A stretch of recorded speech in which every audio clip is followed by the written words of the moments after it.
The mics are on. We're pointing out some of our favorite plants. This one. That one. And this is episode 9 of Our Disney Opinions. My name is Jason. I am one of your hosts, and I am joined by my lovely co-host in life. Her name is Julie, and she sounds just like this. Hi, nice shirt. Thank you very much. Oh yeah, it's a Disney shirt, which you will be a shock. It'll be a shock to no one. I like it though. Well, thank you. It's good to be back on the podcast couch in the podcast studio with our framed Will Gay artwork on the walls. Finally, we've had some upgrades to the studio, which none of you can see, but I hope it sounds better. I mean, it feels better. That's good. We took a little hiatus to get some of that stuff done. But got that stuff done. Got some holiday stuff done. Went to Disney World for a few days. Mm-hmm. And we'll get to all that in the coming weeks and months and episodes of Our Disney Opinions. But today we'll stick with the tried and true. We'll do some 3 things. And then we will talk about all the great stuff that is still ahead in 2022 at Walt Disney World. And as a reminder, we are travel planners with Goofy Getaways. We can help with choosing when to go, where to stay, and how to fit it all into your budget. Don't like waking up at 5 a.m. to make dining reservations? Don't worry, we do. We've got that part covered for you. Is Disney Genie Plus right for your group? We can help you answer that question. Plus, we've done a lot of things at Disney, so we're filled with opinions, tips, and tricks to help you maximize every minute of your magical Disney trip. Best of all, our services are totally free when you book a trip with us. It all starts with an email. Just reach out to jason@goofygetaways.com to get started. Absolutely. We're here, and we're booking trips already this year. And yeah, it's been a busy month. We've seen an uptick. Everybody's starting to get comfortable with going back. The mask requirements at Disney have changed recently, so starting to get a lot more interest from folks who want to head down there. Yeah. I believe if you are vaccinated, masks are optional. If you are unvaccinated, they are still required while indoors. The wording is they are expected to continue wearing face coverings if unvaccinated in indoor locations. At indoor locations, and everybody needs to mask up on transportation still, which includes buses, monorails, Skyliner, but not friendship boats. Cool. That's what we know. All right, so you teased me earlier this week that you had a really good 3 things for me, so why don't you get 3 things started? And, okay. So this one is specific to you. I cannot answer this Lord. one. Oh, no. Okay. Oh, boy. So my question for you is, as a former cast member, what are 3 things that you really wish people knew that they often don't? Oh, goodness. I think we've seen a bit of an uptick in this over the last 5 or 6 years, but the compliments that people stop into guest relations to leave for cast members mean a lot. Like it would be a busy day at Tower, and even at the end of the night we'd all sit down in one of the elevators and one of the managers would come out and they'd take the time to read guest compliments to the cast, from that week. And it wasn't necessarily every night. And sometimes it was before the park opened. Sometimes it was at the end of the night. But that was kind of one of the things that happened for us at Tower. And that was really cool. And you could always tell that, every guest compliment meant something to the cast member that was receiving it. So, as much as people like to go to guest relations to complain, please go to guest relations and leave that compliment, because that means a ton to the people who are out there making the magic for you. And now I have to think about 2 more, because that's the most important one. That's a good one.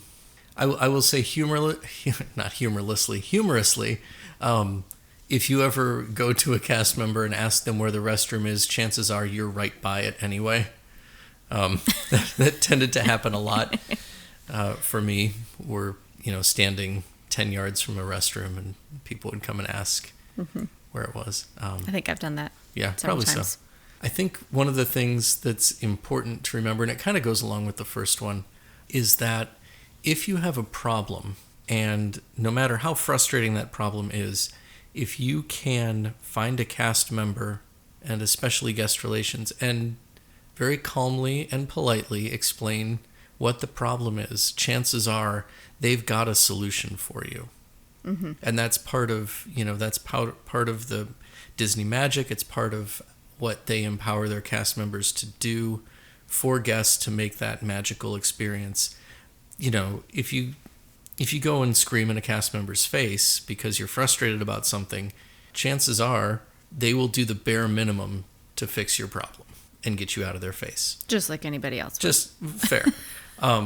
But if you can say, hey, look, this is the situation. This is what happened. It's really disappointing. We're really hoping, is there anything you can do to help us out? And kind of, and feel free to speak in Disney speak. Talk about magic and, talk about what this vacation means to you. And, just let them know that it's a personal and emotional experience and a request. And I think the results tend to be better if you come at it politely and kindly as opposed to angrily and with yelliness. New word invented right here on this podcast. Yeah, copyright, Yelliness. Trademarked. So let's see. So that's 2.5. I think, okay, so I think for the third one of the things that I enjoyed learning in my traditions class, which was at the time a 3-day training session, which is now a 1-day training session, so read into that what you will. But one of the things that I remember from that training was that you never tell a guest you don't know the answer to their question. You tell the guest that you will go find the answer to their question. And so I think that's something good for guests to remember was, if you need something, if you have a question, if you're looking for something, if you're wondering something, just ask, because they will do, everything in their power to go figure out the answer, no matter what that question might end up being. So, yeah, talk to cast members while you're there. If you need help, they are literally there to help you. That is what they're looking forward to doing and what they're there to do. I think they're better at that than most other comparable places. I without would naming names. I would agree. Yes. Similar businesses, different locations. Mm-hmm. All right. Good job. Thank you. That was a very creative 3 things. I think mine is a little less creative, but I think it will be fun to talk about anyways. Okay. What are your 3 favorite themed areas on Disney property? They can be lands in the parks, they can be hotels, they can be whatever. Okay, so I don't know if this is what you mean, but I would say as far as like the theming just being amazing and really transporting you to a different place, I would go with Galaxy's Edge as one that just feels completely immersive, and I still am not over how shocked I was seeing that on the first time. I think similar wow factor for me was when Pandora opened. It's just so beautiful, and if you can hang out there past sunset and see it really light up and come alive, it's just so cool to walk around. You don't even have to do anything, just walk around it and soak it in and enjoy it. Third favorite themed area. Ooh, I don't know if this is actually my third favorite, but I'm going to go with this one because it comes to mind. What is the official name is the Finding Nemo pool at Art of Animation. Oh my goodness, it's so much fun. And I know it's just a value resort. There's no water slide, but I just have such happy memories of seeing that and feeling like you actually were in Finding Nemo, and the music plays under the water. Yeah, I mean, there's this awesome splash pad area for the little kids, and it just the music and sound playing under the water is just such an awesome, unique Disney touch that if you don't know about, dunk your head under the water at the main pool at Art of Animation, and you'll hear what we're talking about. Did I get the name of it right? I think it's like the Big Blue Pool or something like that. Oh yeah. Okay, go ahead. I liked your choices, and I was going to say I had like 5 or 6 in my head, and 2 of them were Pandora and Galaxy's Edge. So I'll touch on Pandora just for a second. I think the execution of that that they came up with after there was such excitement when the movie came out and people were having like, I remember there being articles about people having like Pandora depression because, that world that they had created for Avatar was so beautiful and lush, and, they wished they could be there. And when they were done seeing the movie and realized that they lived here on Earth, they were like bummed out.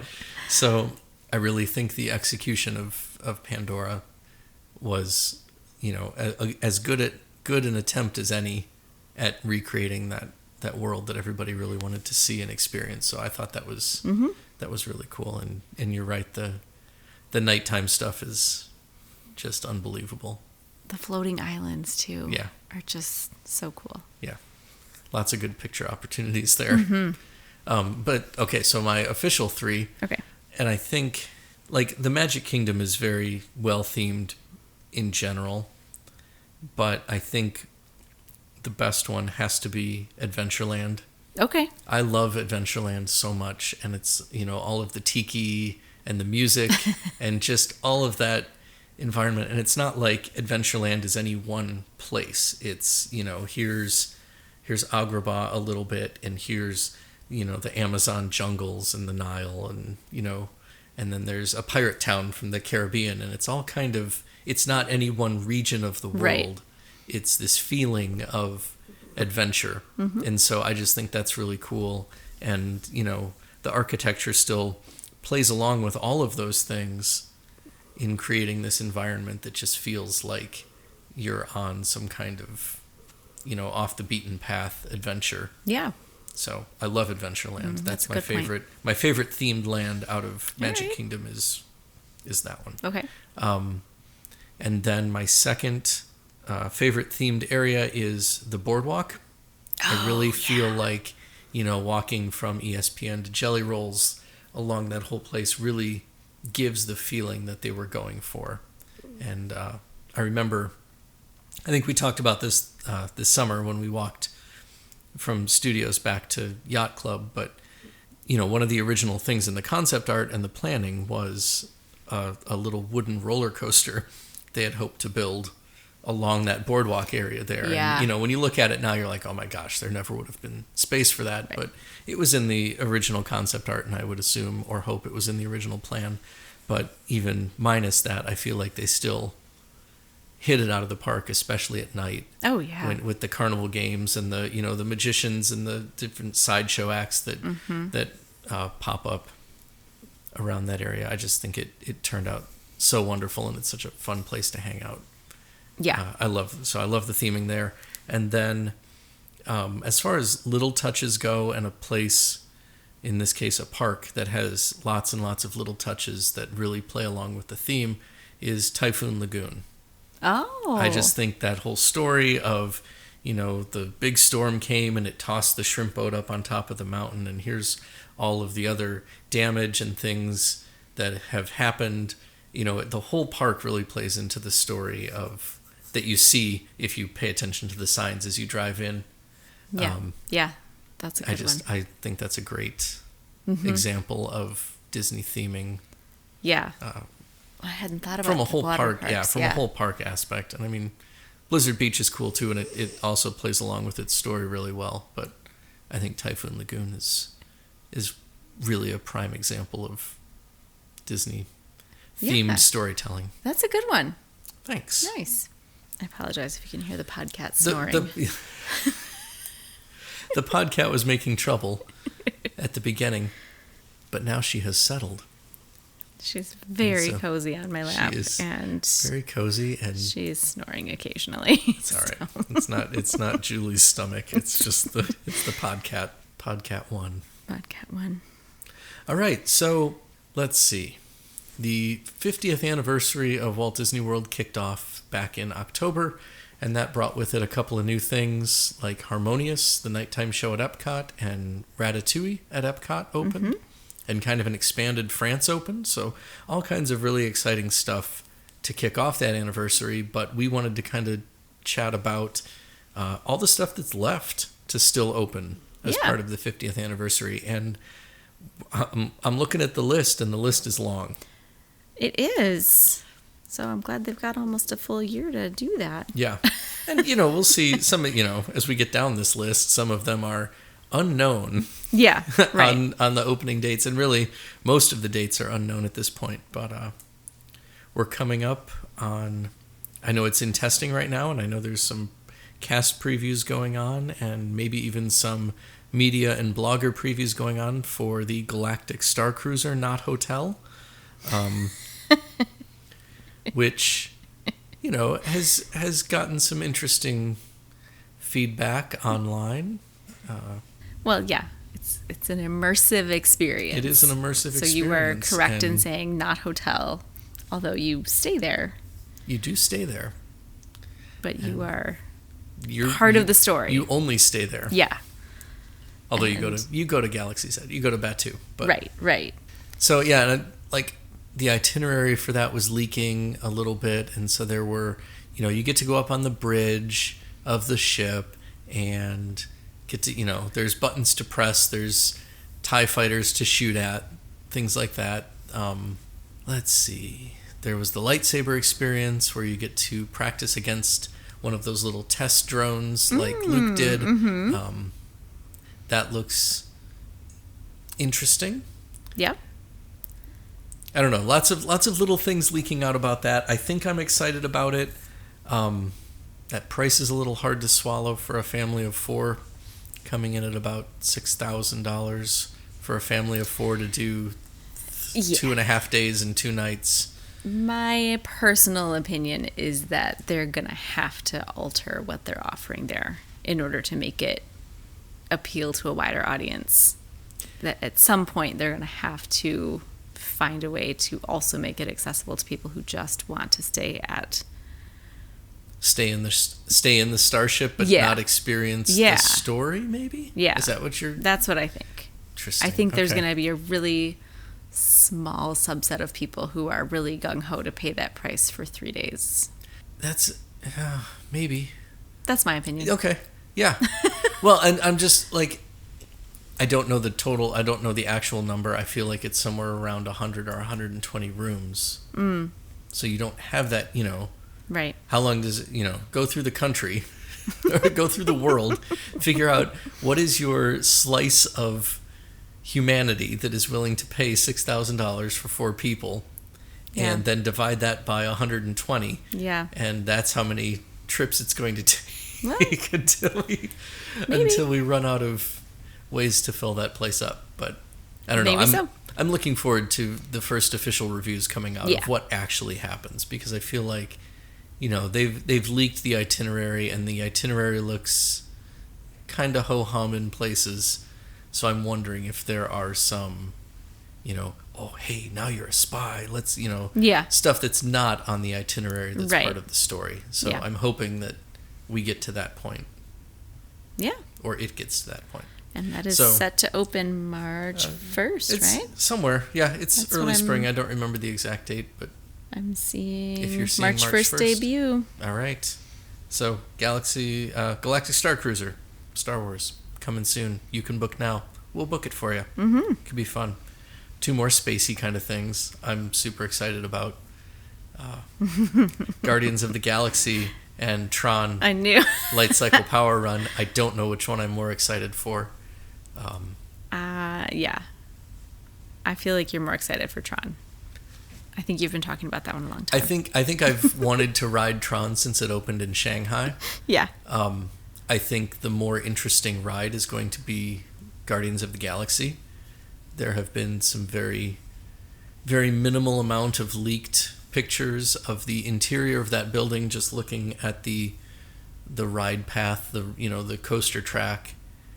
Looks like it's going to be a very family-friendly ride with not a lot of big drops and no loops, and the motion looks like it's going to be pretty accessible. Mm-hmm. Other than there being a launch at the beginning that you take backwards, which may not appeal to everybody, but that's intense. The rest of it appears to just be very windy and swoopy. More official trademarked words. Swoopy? So I like Swoopy. Yeah, that's a good one. So, but yeah, as far as we know, the building's all wrapped up at this point. So testing could be happening now. The trains are on site. There have been pictures of those arriving, and Tron's trains have also arrived. So we don't really know exactly how far through the process they are on Tron. Right. Down the street in Winter Haven, they built an entire Peppa Pig theme park in the time that it took to build Tron and still not open it. And I mean, there was a pandemic in the middle, but right. It's been 4 years. That's a long time. That's a long time. That's one of my few complaints about Disney is that they can't seem to build anything quickly. Well, is it better to build it slowly and get it right, or to build it quickly and then miss the mark? Universal's Velocicoaster would like to talk about building quickly and getting it right. Fair enough. I wouldn't know. I'm not going to ride that one. Fair enough. Universal's Almost Anything would like to have a discussion about building quickly and getting it right. That's true. So let's see what else is on this beautiful list here. We've got a lot of entertainment offerings, which I think are extremely important as more and more people head back down there. We need to have places to put people. And so having the Festival of Fantasy Parade coming back very soon. Where's that one going to be? That's back at Magic Kingdom. That's the return of that parade, an actual parade and not just a cavalcade. All right. So that's coming back. Mickey's Royal Friendship Fair is a show out front of the castle, Cinderella Castle. Okay. So great. That will draw folks as well. And then the new Disney Adventure Friends Cavalcade, which I believe just kicked off recently, is an updated cavalcade for that park. So that's fun. I like those cavalcades. Yeah. A lot. It's good to see the entertainment offerings back. And people really want that. Yeah, absolutely. I've been kind of surprised with the number of questions we've gotten about, are there parades yet? Yeah. Are there fireworks yet? Yeah. Is this going on yet? Yeah, and I think it's the Disney experience. It's what you remember from your childhood is there's fireworks and there's parades and there's all these things, and it's been slow to come back. But now the people are coming back, so we need places to put the people. Otherwise, you're going to just see longer and longer lines when all they have to do is go on rides. That's a good point. Or attractions. So do we have dates of Festival Fantasy? This not is officially, early 2022, no. Yeah, it's just, and nothing official, but should be soon. Fair. Okay, that's cool. I don't know if we said for Guardians of the Galaxy summer of this year. Just remember, summer starts on June 20th and lasts all the way to September 19th. So just because you're going in June does not mean you're going to see that ride. So if you're dead set on that attraction, go later. Stick with us and we'll let you know. But yeah, the further down into summer you can go, the better. Yeah. All right. Sending the podcat your way now. Sorry, she's gotten bitey. Yeah. The podcat has been evicted until she returns. Right. Let's see what else. Finding Nemo, The Big Blue and Beyond is the revamped version of the Finding Nemo, the musical from Animal Kingdom. Okay. As far as we know, rehearsals have begun, so that's good news. The bad news being they don't have an official opening date or timeline. That seems like a lot of things on here, huh? Yep. That's the pandemic effect on all of that beautiful list of new things. Right. Some of them got cut, some of them got delayed, some of them got unknowned. Mm-hmm. So we're just kind of waiting to see. But I'm excited for that. I always love that show, and I think we've mentioned it on here a bunch in many different episodes. Yeah. So it'll be cool to see what kind of new songs they come up with. What the story is, because obviously the original Finding Nemo the musical was Finding Nemo, right? But with songs, and it was cool, and it was a good 30 minutes in air conditioning, and the puppeteering was awesome. So fun and interactive, and yeah. So I'll be excited to see what that actually turns out to be, and when we get to see it. No official date on that one yet. Okay, well. Just opening this year. We're seeing the familiar tale of Nemo and friends from a whole new point of view. is what it says. That's Oh. the official Okay. line. So, Interesting. yep. I'm intrigued. Mm-hmm. I see Fantasmic on my list. Really? That's awesome. That's the last of the nighttime shows to come back. Yeah. Ooh. As someone who, as part of my time at Tower of Terror, that sometimes you split your shifts between Tower and Fantasmic, and so I've seen Fantasmic nearly 100 times, up until the point with the bubbles, because that was always the cue to go take your little 15-minute break. So when the bubbles came, you got to duck out for a few minutes and relax before having to get people out of that theater and clean it up. But I've seen that show a lot, and I love it, and it's one of my favorites. So getting that one back would be cool. Yeah. Obviously, with the pandemic, that is a seated theater show with 10,000 people right on a given night. So I can see why that one hasn't come back. But as we said earlier, as some restrictions are starting to lift and relax, hopefully we see that one back soon, because that's a good one. And again, it eats a lot of people. So it eats a lot of people. Interesting phrase. It holds a lot of people and keeps them out of the park. There so you if go. you want to go ride some stuff, is 30 minutes before Fantasmic starts, that's your time to ride. Yeah, for sure. We just have 2022 as a return date on that one, so nothing specific. It does say it's going to be select evenings. Oh, okay. Yeah, fair enough. And it's a big cast. They're still working on finding entertainment cast members. 50 performers. Yeah. It's a big one. That's a lot. So. And if it's 7 nights a week, you're not running the same cast every night. So it's more than 50 total. So that's all the stuff that's officially confirmed to be coming back this year. Did you want to talk about parking lot trams? That's on our list too.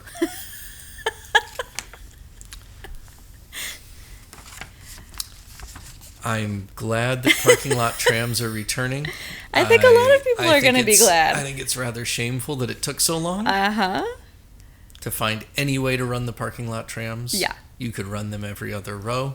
You could, lots and lots of ways to have done that safely. But anyway, I'm glad to see them returning. That will help some folks who can't necessarily walk the long distances from the parking lot to be able to more easily get into the parks. So for those folks, I'm very glad that the trams are coming back. I mean, I'm not going to complain about saving my feet to start the day. Oh, no, not at all. That's not a bad move, so I'm glad they're coming back. So moving on to projects that have no known dates, which I think is a cute phrase that you put on here, because all the ones we just talked about also don't have hard known dates, but less known dates. Okay, so this chunk of stuff encompasses things that were announced that were going to be part of the 50th, but have kind of gone by the wayside and aren't being talked about as much anymore. So, not sure if we're going to see them in 2022 or not. But still some exciting things on there. Obviously, if you go to Epcot right now, and a lot of these on this list are Epcot pieces, behind those construction walls is the Journey of Water inspired by Moana. And, the first 15, 20 minutes of that movie are all Moana's discovery that the water reacts to her. So I'm hoping that that's the kind of things that we're going to see in there with, some really cool Imagineering technology, but lots of water pipes and concrete work going in there as we speak. Well, probably not as we speak, because we're doing this at like 10:30 at night. So they're probably, not working right now. Well, they could be. But they could be. Park's closed. So Moose out front should have told you. Also at Epcot, the Play Pavilion, which used to be the Wonders of Life Pavilion. I was really excited for this. I thought it was going to be a neat opportunity to do something with that pavilion. Yeah. Haven't heard much. Construction walls up, pretty quiet over there. So that may be this time next year we're talking about it again. But I don't know. I'm not holding out hope. My favorite thing on this list is Princess and the Frog. Yeah, that's definitely not a 2022 project. Oh, I know. It's going to be so long, but I really can't wait for it. I think it's going to be cool. I love Princess and the Frog. Not sure about how the theming fits into Frontierland, but the feel of Splash Mountain it fits into. Yeah. I don't know. But It'll be all that interesting to aside, see. I think it's going to be awesome. And I love this story and the idea of having hopefully some kind of Dr. Facilier, is that his? I believe that's his name, the villain from Princess and the Frog. I'm just imagining what that, cavern scene from Splash Mountain right at the end before you go up. Right. Like if that's his lair or some kind of, big villain showdown in there. I want to believe that it could be really cool in there, and I'm excited to see what happens. I think we've got some high hopes for that one. Yeah, and I think people may have gotten the impression that when it went down for a quick rehab, that this was all happening, and that was not the case. Mm-hmm. And then, the internet's a hive of negativity, so people were disappointed that the effects weren't fixed on Splash Mountain during this rehab. Well, why spend money to fix effects on a ride that you're about to gut? Yeah. That doesn't make sense either. No. So stop whining. It'll open eventually as Princess and the Frog, and you're all going to go and you're all going to ride it anyways. So, that's all I have to say on that. Okay, very good. Roundup Rodeo Barbecue in Toy Story Land, as you're walking in from, you go past One Man's Dream, you turn right, there's Woody, and then right behind Woody is Slinky Dog Dash. Mm-hmm. It's in that vicinity that there's going to be a sit-down barbecue restaurant being built back there. That could be good to have some... It'll definitely be good to have an additional sit-down dining location at Studios, period. Yeah. And back in that area. Especially because, right now it's Andy's Lunchbox is the only option, which I've heard is getting shade, so that helps. Well, not like internet insults, but like actual canopies to keep people cool. There was a little bit of shade when we were there last, improving, but not much, and there's not a ton of space to sit in general. So another option for food back there would be really great. Yeah, I don't know if we'll see that one before the summer. They could sure use it before the summer, but I don't know. You don't see a lot. You don't see a lot of talk about that one, but it is happening. So just not sure on the timeline on that. But lots happening.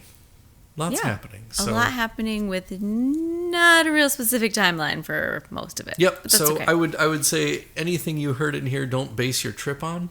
But the further you get into the year, some of those things like Guardians will open. Galactic Starcruiser will be opening shortly. Mm-hmm.